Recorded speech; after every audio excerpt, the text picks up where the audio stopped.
Hi everyone, in front of me I've got POCO M7 Plus and let me share with you how to change the wallpaper on this device.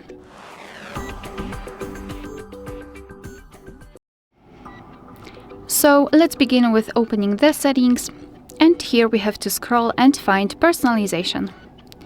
Then let's scroll to find online wallpapers. So make sure that you've got the internet connection so you can browse through online wallpapers.